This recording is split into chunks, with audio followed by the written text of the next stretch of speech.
प्यारे बच्चों, कल की क्लास में हम सभी लोगों ने पढ़ना शुरू कर दिया था गैसों का अणुगति सिद्धांत।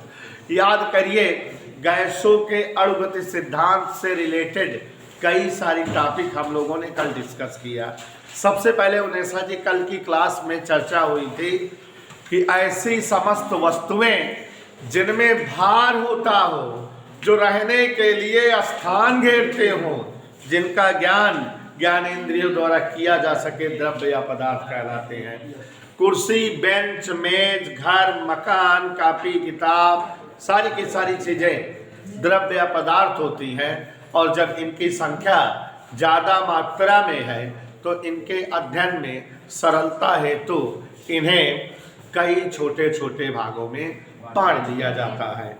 वर्तमान में पदार्थ का वर्गीकरण 5 प्रकार से हुआ है, लेकिन हम लोग अभय मौर्य ज्यादातर जो है पदार्थ को 3 ही अवस्थाओं में मिलकर बना पड़ते हैं: ठोस, द्रव, गैस।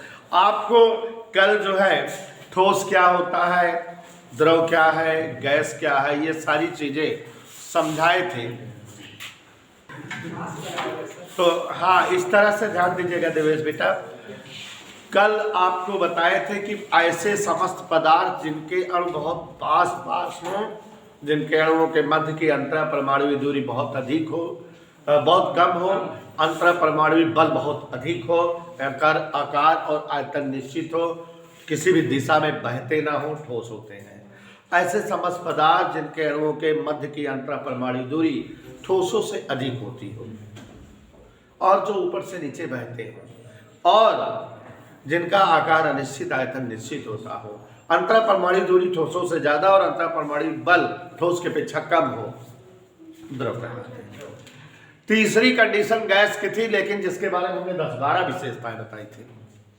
तो याद करो वो क्या क्या थी। सबसे पहला कि गैस पदार्थ की वह अवस्था है जिसके अणु बहुत सूक्ष्म होते हैं, जिनके अणुओं का आयतन नगण्य होता है, अणुओं में आयतन नहीं होता। गैस वह अवस्था होती है जिनके अणुओं के बीच की अंतरा परमाणु दूरी ठोस और द्रव दोनों के अपेक्षा बहुत अधिक होती है। गैस वह अवस्था है जिनके अणुओं के बीच का अंतरा परमाणु बल ठोस और द्रव दोनों के अपेक्षा एकदम कम नगण्य होता है। गैस पदार्थ की वह अवस्था है जिसके अणु सभी दिशाओं में गति करने के लिए सक्षम होते हैं। गैस पदार्थ की वह अवस्था है जिसका न तो आकार निश्चित होता है और न ही आयतन निश्चित होता है। गैस के अणु आपस में टकराते हुए, बर्तन की दीवार से लड़ते हुए गति करते रहते हैं। गैस के अणुओं में निश्चित द्रव्यमान का आयतन आरोपित दाब के व्युत्क्रम अनुपाती होता है। शॉर्टकट में गैस बायल के नियम का पालन करती है, गैस चार्ल्स के नियम का पालन करती है, गैस दाब के नियम का पालन करती है। गैसों में वर्गमात्र मूल वेग होता है। गैसों का वर्गमात्र मूल वेग अणुभार और ताप पर निर्भर करता है। और ये जितनी लंतरानी है गैस की, इसी को गतिज आणविक सिद्धांत के आधार पर गैस की व्याख्या कहते हैं। आपको बताए थे कल, बहुत अजीब बात बताए थे सुचित्रा, कि गैसें 2 तरह से हमारी जानकारी में है। वास्तविक गैसें, हालांकि दोनों गैसों में ये सारे गुण होते हैं, लेकिन 3 गुणों में भिन्नताएं होती हैं। केवल 3 गुण डिफर होते हैं। वो वास्तविक गैसें वे गैसें होती हैं जिनके पहला गुण, वो वास्तविक गैसें वे गैसें होते हैं जिनके अणु बहुत सूक्ष्म, माने अणुओं का स्वयं का कोई आयतन नहीं होता, आयतन इनका नगण्य होता है, पहला गुण। वास्तविक गैसें वे गैसें होती हैं जिनके अणुओं के बीच कोई भी आकर्षण प्रतिकर्षण बल नहीं काम करता, नगण्य होता है। वास्तविक गैसें वे गैसें होती हैं जो निम्न ताप और उच्च दाब पर गैसीय नियमों का पालन नहीं करती। दीज आर 3 विशेषता स्पेशल वास्तविक गैस की। और बच्चों, ऐसी समस्त गैसें जिनके अणुओं में कुछ न कुछ आयतन हो, जिनका आयतन नगण्य न हो, जिनके अणुओं के बीच का आकर्षण बल हो, नगण्य न हो, और जो हर ताप और हर दाब पर गैसीय नियमों का फॉलो करती हो, पालन करती हो, वे आदर्श गैस होती हैं। आदर्श गैस के लिए लंतरानी कल बताए थे समीकरण पीवी बराबर म्यू आर टी, और वास्तविक गैसों के लिए समीकरण कल बताए थे P plus a upon b square v minus b बराबर आर टी। आपको याद हो कल मैंने बहुत ज्यादा पढ़ा दिया था, सुषमे जी कल पढ़ाए थे हम आपको बायल का नियम क्या होता है। ताप अगर स्थिर हो तो गैस का जो आयतन होता है उस पर आरोपित किए गए दाब के उल्टा अनुपाती होता है। V प्रोपोर्शनल 1/P या PV बराबर K, माने गैसों पर आरोपित दाब और उनके निश्चित द्रव्यमान के आयतन का गुणनफल कांस्टेंट होता है। P1 V1 बराबर P2 V2, ऐसा लंतरानी आई थी कल। और जो लोग कल नहीं आए थे वो कल की वीडियो देखेंगे, मस्त जो है पूरी क्लास चली थी। उसके बाद बेटा आपको समझाए थे, याद करो भयानक बात, कि स्थिर दाब पर अगर दाब स्थिर कर दिया जाए तो गैसों के निश्चित द्रव्यमान का आयतन उनके परमताप के समानुपाती होता है। V प्रोपोर्शनल V बटा टी बराबर के, B1 बटा T1 बराबर B2 बटा T2, चार्ल्स का नियम आया था। तो जैसा कि रोला की बहन हिडोला आप जान रही हैं, बायल का नियम स्थिर ताप के लिए है V प्रोपोर्शनल 1/P, और जो है चार्ल्स के नियम स्थिर दाब के लिए है V प्रोपोर्शनल T, दोनों मिलावटी। और जब दोनों मिलावटी तो V प्रोपोर्शनल T/P, तो फिर V बराबर RT/P, माने PV बराबर RT। और अगर N जो है अणु हो किसी गैस में, N मोल हो, तो फिर PV बराबर NRT या PV बराबर म्यू RT, ये फार्मूला बनती। और ये आदर्श गैस का भौकाली समीकरण है।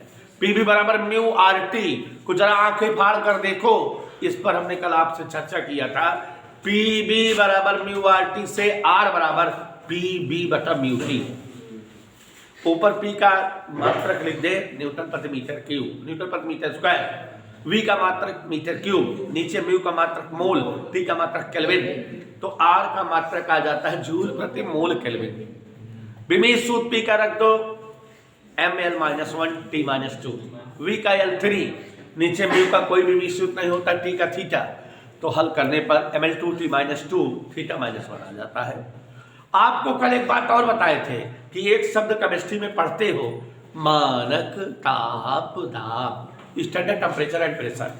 मानक ताप का मतलब होता है प्यारे बच्चों 273 केल्विन, मानक ताप का मतलब, और मानक दाब का मतलब होता है एक वायुमंडलीय दाब या 1.013 × 10⁵ न्यूटन प्रति मीटर स्क्वायर, और आयतन मानक 22.4 लीटर होता है। तो अगर हम R का मान जानना चाहें तो PV बटा म्यू T में P के जगह धर दो 1.013 × 10⁵, V की जगह धर दो 22.4 लीटर, 22.4 × 10⁻³ घन मीटर, नीचे म्यू की जगह 1 की जगह 273।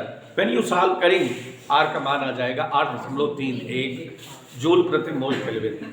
तो प्यारे बच्चों, आपने देखा कितनी सारी हेडिंग हम लोगों ने कल डिस्कस कर ली थी, और आपने यह भी देखा कि सब समझ में आ रहा है, सब रिवाइज भी कर दिया, 1 to all सुस्मित सब डिवाइड कर दिया ना बेटा। उसके बाद कल आपको एक बात बताए थे कि अगर कोई बर्तन हो, हमारे साथ ध्यान देना, और उसमें V आयतन की कोई गैस भरी हो, तो गैस में कई सारे अणु होंगे, मान लेते हैं कितने अणु हैं, हर अणु क्या कर रहे होंगे, मान लेते हैं सारे अणुओं का वेग क्या है, V1 V2 V3 V4 Vn। ये अणुओं का वेग है कि नहीं?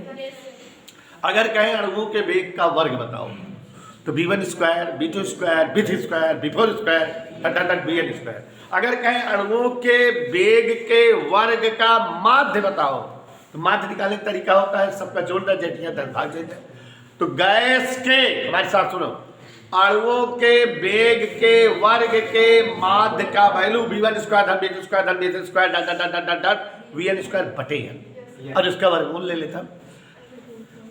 कहोगे कैसे? गैस के अणुओं के वेग के वर्ग के माध्य का वर्गमूल, वर्ग माध्य मूल मान कहलाता है VRMS। यह बार बी से व्यक्त होता है √V1 स्क्वायर धन V2 स्क्वायर धन V3 square Vn square upon. Okay okay, done, बात समझ में आई? And doubt? अब बच्चों यह बात जायकेदार है आपकी कि यह समझ में आना चाहिए कि आपने देखा कि गैस के अणुओं का वर्ग माध्य मूल वेग क्या होता है। आपको बताना चाहूंगा कि अगर कोई गैस किसी बर्तन में भरी होती है, ध्यान देना मेरी बात का, अगर कोई गैस किसी बर्तन में भरी होती है तो गैस के अणु टकराते रहते हैं। पूछो किससे? बर्तन की दीवारों से। और बर्तन की दीवारों पर वो इसलिए बल लगाते हैं, और बर्तन की दीवारों पर जो बल लगाते हैं अगर वो एकांक क्षेत्रफल पर लगे तो उसे हम क्या कहते हैं? दाब। तो किसी गैस के, ध्यान से सुनना, समस्त अणुओं के द्वारा बर्तन के एकांक क्षेत्रफल पर लगाया गया बल दाब कहलाता है। तो बात समझ में आ रही है कि किसी गैस के समस्त अणुओं द्वारा बर्तन के प्रति एकांक क्षेत्रफल पर आरोपित बल दाब कहलाता है। और बच्चों, अगर कोई आदर्श गैस हो तो उसके अणु जो दाब डालेंगे वो आदर्श गैस के अणुओं द्वारा दाब।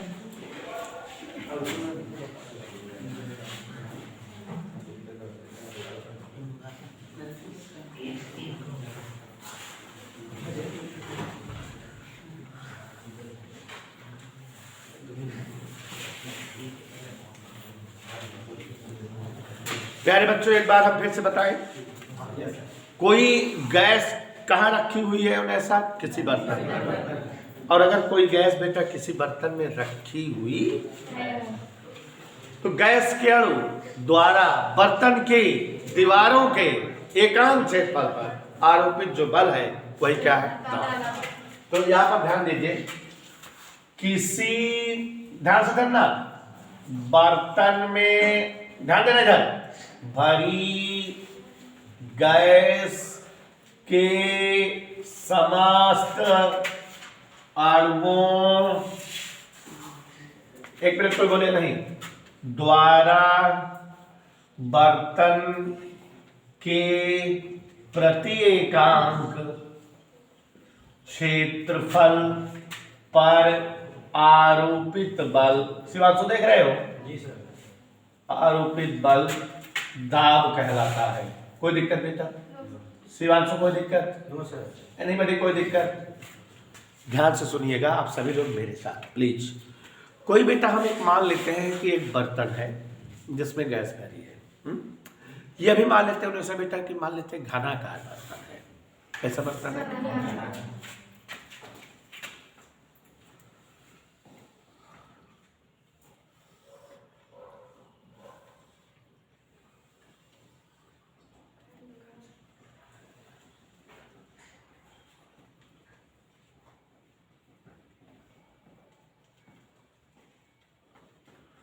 माना कोई एक घनाकार बर्तन है और इस घनाकार बर्तन की प्रत्येक भुजाएं, घनाकार कह रहे हैं तो इसका मतलब उन्हें सब बेटा इस बर्तन की सभी भुजाएं बराबर होंगी।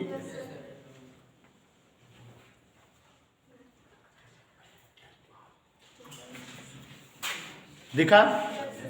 मान ले रहे, थोड़ा ध्यान समझना बेटा प्लीज, सभी लोग बीच में बोला नहीं, गुस्सा आ जाएंगे। कोई एक घनाकार बर्तन है, O A B C D E F, ऐसे जी।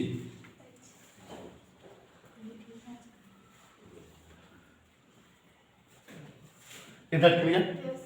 अब एक चीज देखो जरा, अगर हमने घनाकार बर्तन कहा है तो इसका मतलब इसकी सभी भुजाएं, ये इधर बेटा ये जो है एक सच है, कोई दिक्कत? ऐसे, और ये इधर वाई और इधर बेटा जेड। गैस के अणु सभी दिशाओं में गति करते हैं ना, यहां से ऐसे। कोई अणु यहां v वेग से अगर गति करे इस बर्तन में, किस वेग से? वेक्टर v, वेग वेक्टर v हो तो इसके तीन घटक होंगे, vx vy vz। x अक्ष की दिशा में घटक क्या होगा? vx, y अक्ष की दिशा में और z अक्ष की दिशा में। समझ आ रहा है? नहीं नहीं बोल दो। और अगर यहां से चलेगा अणु यहां तक आएगा, टकराएगा, टकरा के फिर लौटेगा, लौटते समय उसका वेग माइनस, माने गति की दिशा बदल जाती है। ये सब अभी हम करेंगे। देखो इधर, माना यल भुजा वाले, उन्हें सब ध्यान से देखना, यल भुजा वाले एक घनाकार बर्तन, यल भुजा वाले एक घनाकार बर्तन, यल भुजा वाले घनाकार बर्तन में एक गैस भरी है। कोई दिक्कत बेटा? कोई एक घनाकार बर्तन है, कितनी भुजा वाला है? यल भुजा वाला, और इसमें जो है गैस भरी हुई है। क्या भरी हुई है बेटा? कोई डाउट? और गैस के अणु जो है उस बर्तन में क्या कर रहे होंगे? गति कर रहे होंगे। गैस के अणु उस बर्तन में क्या कर रहे होंगे? गति कर रहे होंगे। और जब गैस के अणु बर्तन में गति कर रहे होंगे, आप देख रहे हो कि गैस के अणु जब बर्तन में गति कर रहे होंगे कुछ न कुछ वेग से, मान लेते हैं उनका वेग क्या है, तो एक्स अक्ष की दिशा में वेग क्या होगा? bx, वाई अक्ष की दिशा में और जेड अक्ष की दिशा में। समझ आ रहा है? समझ आ रहा है ना?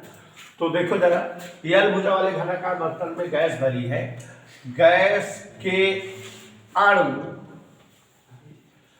वेक्टर v वेग से गतिमान है। गैस के अणु किस वेग से गतिमान है?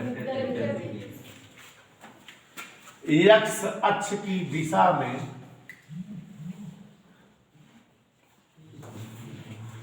वेग क्या होगा? vx। गैस के अणुओं का द्रव्यमान मान लेते हैं, गैस के अणुओं का द्रव्यमान m। गैस के अणुओं का द्रव्यमान कितना मान लिया? ठीक। अब एक चीज थोड़ा सा बताना चाहेंगे, परिभाषा हमने लिखाया कि किसी गैस में भरे सभी अणुओं द्वारा बर्तन के दीवार के इकाई क्षेत्रफल पर लगने वाला बल दाब होता है। तो हमको बल निकालना है। अब आप गति वाले चैप्टर में पहुंच जाओ, उस चैप्टर में आपको हमने पढ़ाया था बल के बारे में, संवेग परिवर्तन की दर बल कहलाती है। संवेग परिवर्तन की दर। तो जैसे हम अणु हैं, हम अणु मान लो bx वेग से एक्स अक्ष की दिशा में ऐसे ऐसे चले, दीवार से लड़े, ठीक। तो आते समय हमारा कुछ संवेग रहा होगा, आते समय संवेग बराबर द्रव्यमान गुणे वेग m गुणे vx। और जब हम लौटने लगे तो अब हम इधर की ओर मुंह करके लौटेंगे ना, तो वेग की दिशा बदल गई, हमारा वेग माइनस bx हो गया और अब हमारा संवेग माइनस m vx हो गया।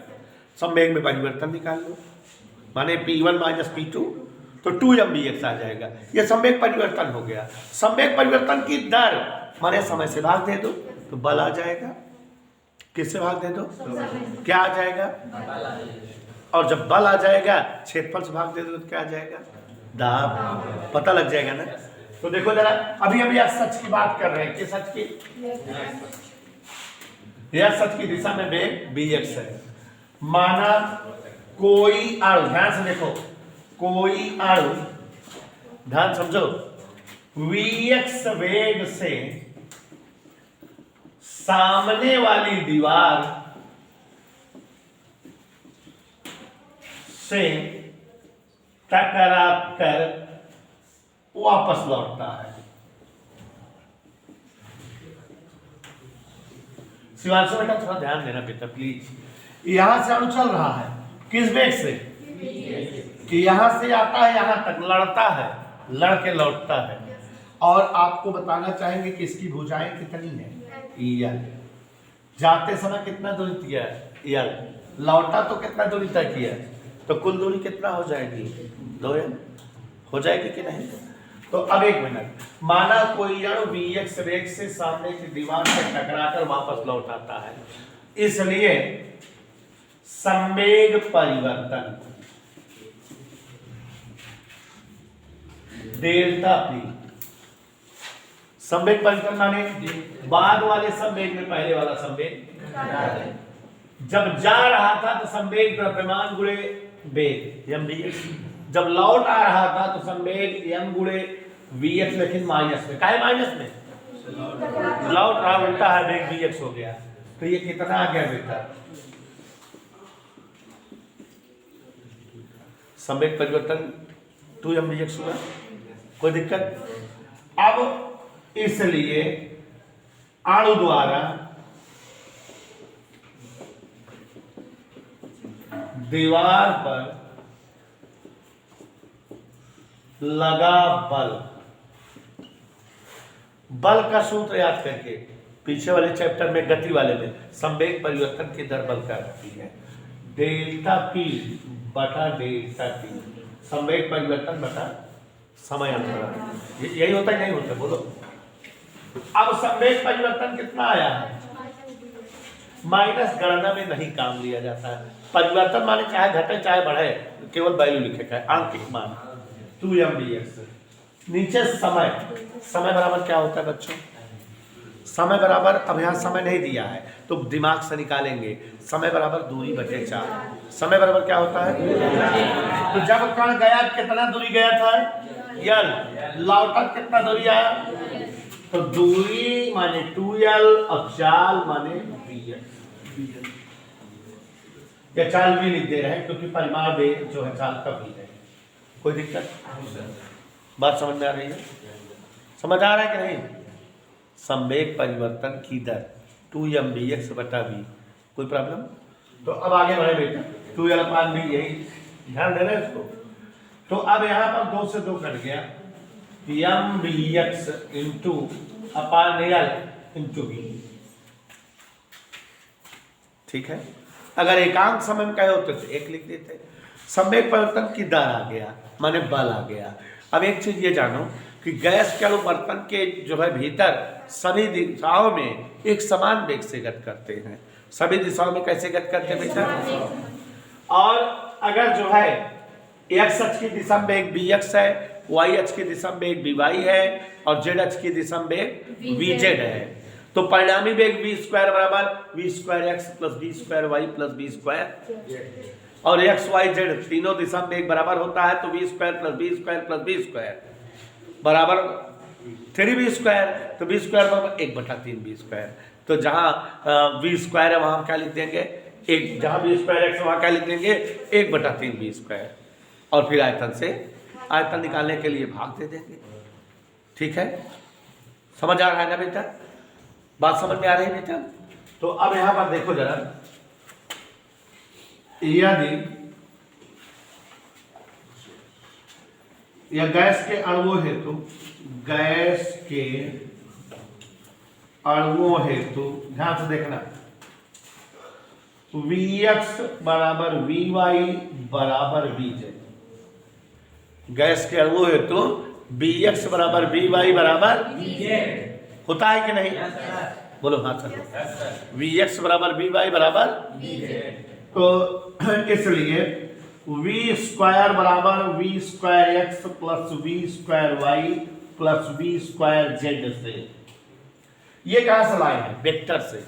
वेक्टर में अगर दो वेक्टरों का परिणामी a और b का परिणामी r हो तो r स्क्वायर बराबर a स्क्वायर धन b स्क्वायर होता है, उसी से। अब v स्क्वायर बराबर, सभी लोग ध्यान दो, v स्क्वायर x, यहाँ y सब बराबर है, बराबर किसके हैं vx के, तो सब की जगह हम v स्क्वायर x लिख दे रहे हैं, सब की जगह क्या लिख दे रहे हैं, इधर क्लियर, बात समझ में आ रही है, समझ आ रहा है नहीं। तो अब ये v स्क्वायर बराबर क्या हो गया 3v स्क्वायर x, तो v स्क्वायर x बराबर 1/3 v स्क्वायर, कोई डाउट। और यहाँ क्या चीज आ चुका है, बल, बल बराबर संवेग परिवर्तन की दर 2m dx बटा 2l बटा bx, यहाँ bx है, ये क्या हो गया बेटा 2 से 2 कट गया, m v स्क्वायर x बटे l, ये क्या चीज आया था बल, वहां v स्क्वायर x का मान रख दें, अतः इसको समीकरण 1 माने रहेगा। समीकरण 1 से बल बराबर, देख के बताइए क्या आ गया, m/l गुणे v स्क्वायर x है, उसकी वैल्यू क्या आई है 1/3v² माने 1/3 mv² बटे l। ये क्या चीज पता लग गया बेटा? बल पता लगा ना। हमको चाहिए क्या? दाब। एकांक क्षेत्रफल पर आरोपित बल दाब कहलाता है। तो क्षेत्रफल से भाग दे दे। किससे भाग दे दे? अतः अणुओं का दाब बराबर बल बटे क्या सूत्र होता है? बल क्या आया है? 1/3 mv² अपान l। क्षेत्रफल, क्षेत्रफल बच्चों घनाकार वस्तु है, इसका क्षेत्रफल भुजा घाते तो l²। तो ये हो गया 1/3 mv² बटा l³। तो 1/3 mv² बटे v काय भी लीजिए। आयतन है ना? क्या चीज है? आयतन है कि नहीं? बात समझ में आ रहा है? बात समझ में आ रही है कि नहीं बेटा? अब बच्चों एक बार हम इतना आपको फिर से बता दें, तब फिर थोड़ा आगे बढ़े। कोई दिक्कत या असुविधा आपको नहीं होगी अगर हम एक बार फिर से बता दें। ठीक है, मानोगे कि नहीं? ध्यान से देखिए। मान ले रहे क्या है? यल भुजा का कोई एक घनाकार पात्र है, बर्तन। तो सुविधा नहीं, यल भुजा कोई घनाकार पात्र है। इस पात्र में कोई गैस जिसके प्रत्येक अणु का द्रव्यमान m है और जिसमें n अणु है भरी हुई है। कोई दिक्कत? n अणुओं वाली कोई क्या भरी हुई है बेटा? n अणु वाली क्या भरी हुई है? कोई सुविधा? n अणु वाली क्या भरी हुई है? कोई असुविधा किसी को? n अणु वाली गैस भर दिया हमने बर्तन में। अच्छा, अब जो है गैस के अणु मान लेते हैं का वेग वेक्टर v है। तो वेक्टर राशि में हमेशा घटक होते हैं। x अक्ष की दिशा में घटक vx, y अक्ष की दिशा में vy और z अक्ष की दिशा में कितना समझ में आया? यहाँ देखो x अक्ष की दिशा में वेग क्या है? अब यहाँ ऐसा देखो, मान ले रहे हैं अणु यहाँ से चल के यहाँ लड़ता है, तो bx वेग से यहाँ लड़ा और लौट के फिर यहाँ आया। जाते समय उसका संवेग क्या रहा होगा? mvx। और लौटते समय संवेग क्या रहा होगा? तो संवेग में परिवर्तन निकाले तो बाद वाले संवेग में पहले वाला संवेग घटा दे, क्या आ जाएगा? और संवेग परिवर्तन की दर मतलब बल होता है। तो ध्यान से देखो, अणु द्वारा दीवार पर लगाया गया बल डेल्टा पी बटा delta P. Delta P 2mvx आया है, गणना में माइनस नहीं लेते। नीचे समय बराबर दूरी बटे चाल। अणुआ l दूरी गाहा देवलिया तक, फिर लौटा कितना दूरी है? 2l। और कौने चाल से गाहा? dl। तो 2l बटा vx बाकी ना है। यह देखा सुस्मित 2 से 2 कट गया। बच्चे निकाल, काम से निकालो। vx ऊपर गया, vx ऊपर गया तो ये v²x हो गया, नीचे l लिखा रहने दिए। ये बल आ गया कि नहीं? जबकि हम जानते हैं एकांक क्षेत्रफल पर लगा बल दाब कहलाता है। लेकिन थोड़ा बल में दिमाग भिड़ाए। आपको पता है बेटा, वेक्टर वाला चैप्टर भूल गए कि अगर कोई दो वेक्टर a और b हो, उनका परिणामी r हो तो r² बराबर a² धन b²। कोई भी वेक्टर अपने घटकों के वर्ग के योग के बराबर होता है। तो यहाँ वेक्टर b है, उसके 3 जो है घटक थे vx, vy, vz।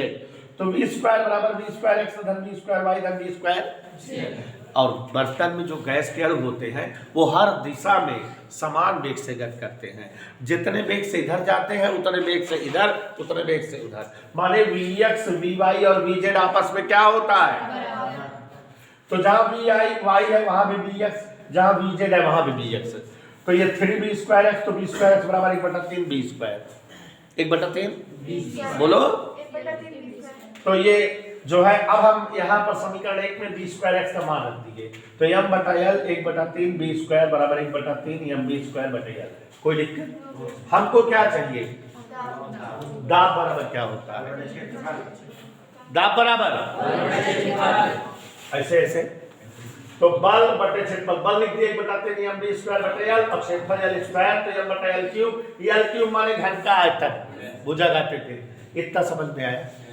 अब 1 मिनट और देखो थोड़ा सा। इतना सबको समझ में आया कि नहीं? कोई डाउट? समझ में आ रहा है कि नहीं? इतना सबको समझ में आ रहा है बेटा? कहीं कोई असुविधा? अब थोड़ा सा ध्यान दीजिए, गैस में यह अणु है। अगर हम कहें वर्ग माध्य वेग बताओ, क्या कहें? गैस के अणुओं का वर्ग माध्य वेग, मूल नहीं कह रहे हैं, वर्ग माध्य वेग, मूल नहीं कह रहे हैं, वर्ग माध्य वेग जानते हो, बार बी स्क्वायर हम कह रहे हैं। तो आपको पता है क्या होता है, सारे अणुओं के वेग का वर्ग जोड़ दो, जैसे है तैसे भाग दे दो, यही ना। तो जैसे पहले अणु का वेग क्या है, B1, दूसरे B2, लेकिन हमने अभी बताया कि गैस के सभी अणुओं का वेग क्या होता है, तो B square plus B square plus B square, कै बार? n बार। अब नीचे ऐसा तो हो चाहिए, गैस का कैपिटल या लिख देते हैं, ठीक है, समझ में आ रहा है कि नहीं? और तिरछा गुणा कर देंगे तो यह आ जाएगा n बार B स्क्वायर बराबर n B स्क्वायर, माने समस्त अणुओं का वेग क्या आ जाएगा, समस्त अणुओं का वेग क्या आ जाएगा, n बार। तो यहाँ बेटा जहां B स्क्वायर वहां क्या लिख सकते हैं, n बार B स्क्वायर, समस्त अणुओं का वेग। समीकरण 2 से दाब P बराबर 1/3 m।